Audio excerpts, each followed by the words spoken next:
This is a story that made the rounds with a group of friends of mine a few years back. I've never known whether to believe it or not. Here it is. You can be the judge. There was this group of young people, recent college grads mostly, who lived near each other in a northwestern city. I knew one of the guys pretty well. His name was Justin. This group were all single and had known each other since college.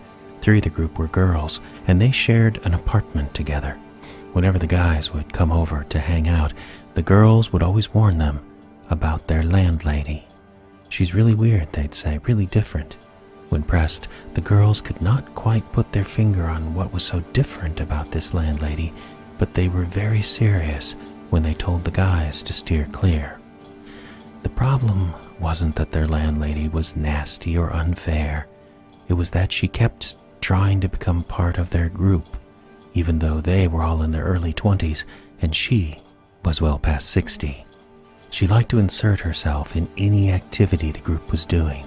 If they were having a game night or watching a movie together, she would create some excuse to knock on their door and start asking questions. How was the apartment? Do you have the rent for next month, whether it was due or not? Annoying little things like that. And on top of it all, she was very flirty with the guys. This made them extremely uncomfortable. They didn't want to hurt her feelings, but after all, she was well past 60. One night, the landlady came down to the girls' apartment and wouldn't leave. She was talking, dominating the conversation, and then she said, right out of the blue, "Well, you know, I'm a witch." The kids all laughed because they thought it was a joke, but the landlady said, "No, really, I'm a real witch. I cast spells, I belong to a coven, and everything." The guys in the group thought, well, this is different. Even if they didn't entirely believe the old lady, they resolved to have an open mind. But one of the girls, a girl named Linda, laughed, and it was a harsh laugh. You could tell right away that the landlady was offended. She looked over at Linda and said, "You think I'm fibbing?" Linda immediately recognized her mistake. She realized she hurt her landlady's feelings, and it would be better for everyone if she just apologized. So she did. She assured the landlady in her most soothing voice, "Oh, I believe in witches. I believe you are one. I believe you," she said. You could tell by the way the landlady was looking at Linda that she wasn't buying it. She was pretty pissed off, and they knew for sure things were bad when the landlady just got up and left without saying a word. She might have mumbled something about the rent being due next week at the doorway, but that was all. Justin, the guy I knew fairly well, was kind of dating this Linda at the time, and as I say, this group all hung out together. Everyone had dated everyone else at some point. None of it was very serious, but Linda and Justin were on and off serious and had dinner plans the following week. Then, Linda suddenly took violently ill. She grew worse and began missing work. This went on for 2 or 3 weeks until finally she landed in the hospital. The diagnosis was severe anemia. She was in the hospital for almost a month, and for most of that time she was very coy with Justin about what was wrong. He tried to give her privacy, but finally he couldn't stand not knowing. He went to her room and demanded to know what was wrong. He feared the worst, but he cared for her, and not knowing was driving him crazy. She was embarrassed, but she told him anyway. Justin was important to her, too. It was about her period. Linda had started normally weeks ago, but then it just didn't stop. Her flow had been going steady for a solid month, and it was heavy, and her cramps were much, much worse than normal. Linda was in so much pain it induced nausea, and the nausea was making it impossible for her to keep food down. The doctors were trying all kinds of therapies to get her cycle back on track, but nothing seemed to work. When Linda told Justin all this, she asked him a favor, a big favor. Linda was convinced the landlady was responsible. She was convinced that she was the victim of a hex.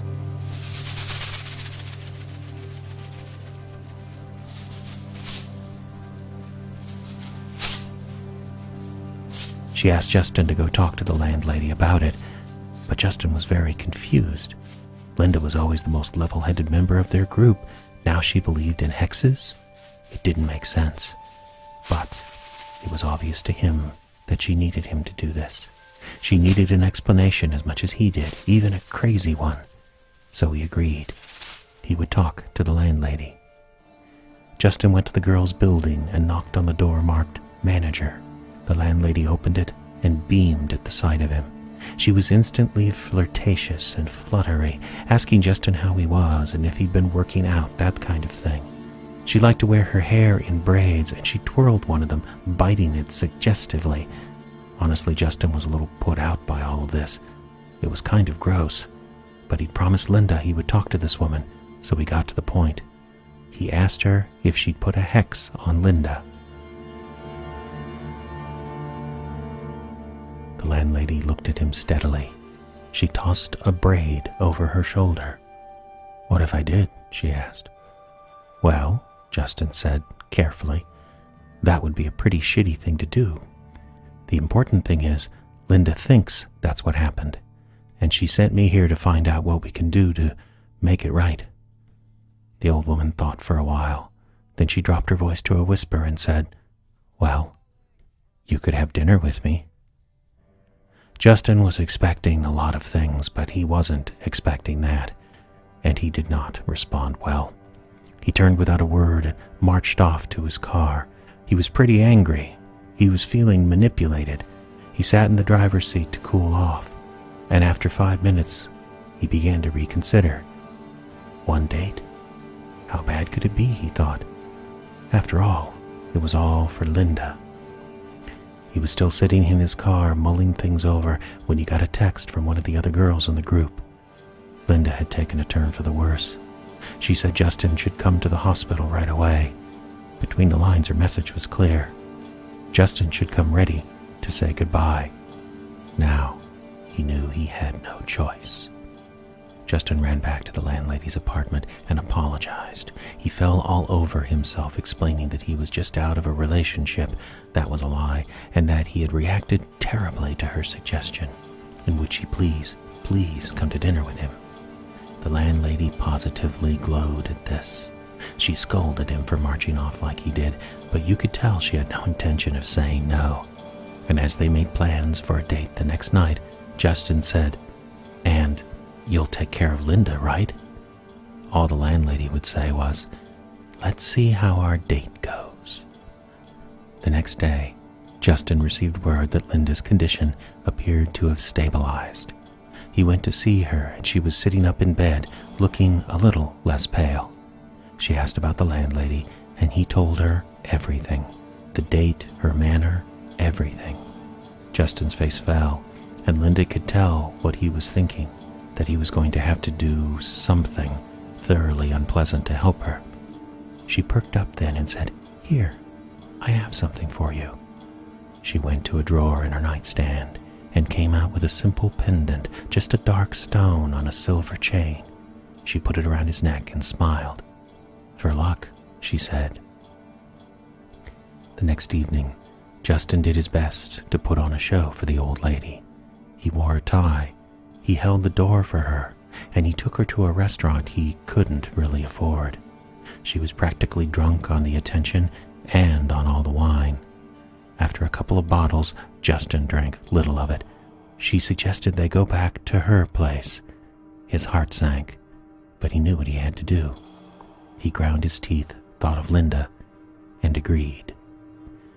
The landlady's apartment was a hoarder's hovel that smelled of cat piss. Whether she was a real witch or not, she clearly thought she was. There were little altars and trinkets everywhere.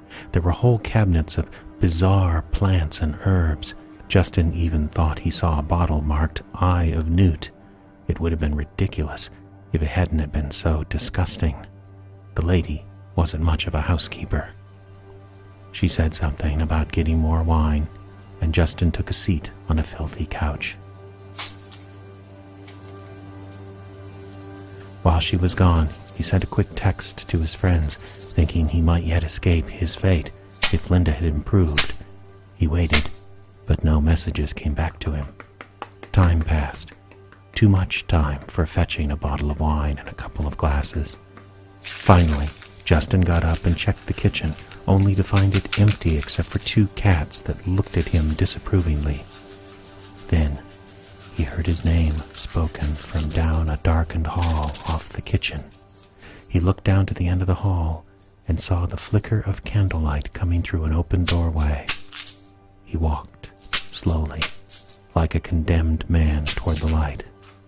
He came to the doorway and discovered the landlady's bedroom. She'd done it up like a ridiculous boudoir photo set, with candles everywhere, rose petals on the bed, and the coup de grace, the landlady herself, completely naked, stretched out on the bed before him. She reached out a bony hand. "Come on," she said.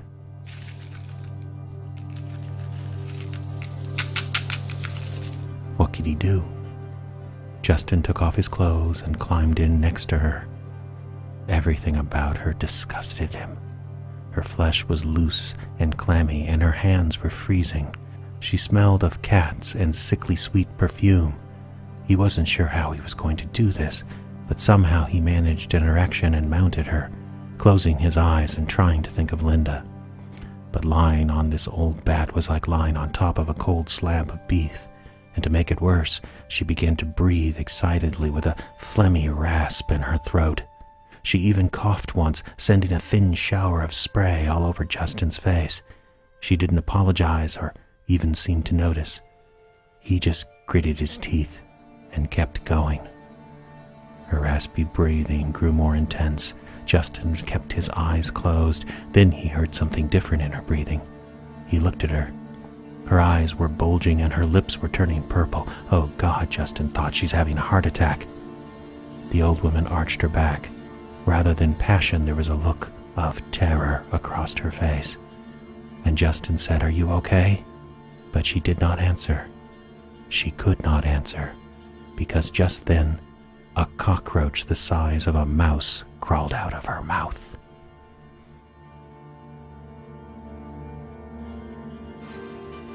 Justin leapt off of her and backed up across the room.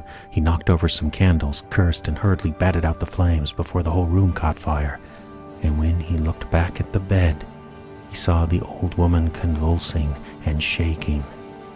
More roaches were pouring out of her mouth, out of her nose, ears, everywhere. And then, as if that wasn't enough, a giant bullfrog struggled to free itself from the old woman's mouth. And as it crawled out onto her flabby breasts, she convulsed one last time and was still. Justin ran. He threw on his clothes, left the apartment, and got to his car. He was shaking, confused, terrified. He started the engine and just drove, going nowhere. Then he got a message from Linda, finally responding to his earlier text. She was feeling much better, and she urged him to come up to the hospital. He drove there extra fast and ran up to Linda's room. The group was all there, but he asked them to give him and Linda some privacy.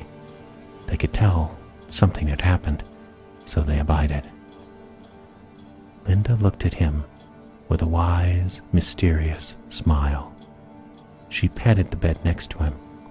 "What's on your mind?" she asked. Justin sat and told her everything. Linda simply nodded through the story, never-changing expression, even though he didn't spare her any of the gory details.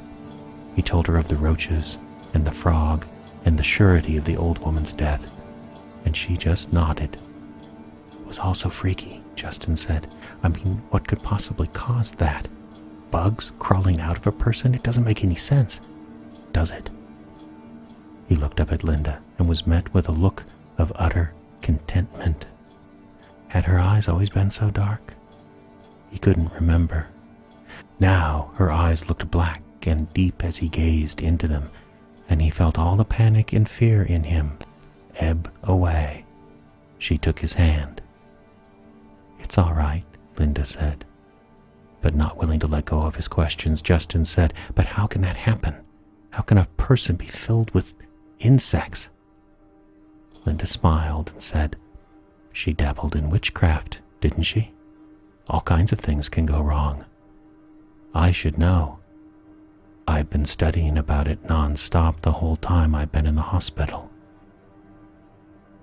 Justin blinked in surprise. He looked past her and noticed, for the first time, the stack of old and dusty books on her night table. Why had he never noticed them before? And then he remembered the dark stone pendant around his neck. It was the only thing he didn't take off during his tryst with the old woman. And then he looked back at Linda, who smiled. The stone grew hot against his chest, and he discovered that he could not move. At that moment, he knew he was completely, utterly under her power. But he also knew he kind of liked it.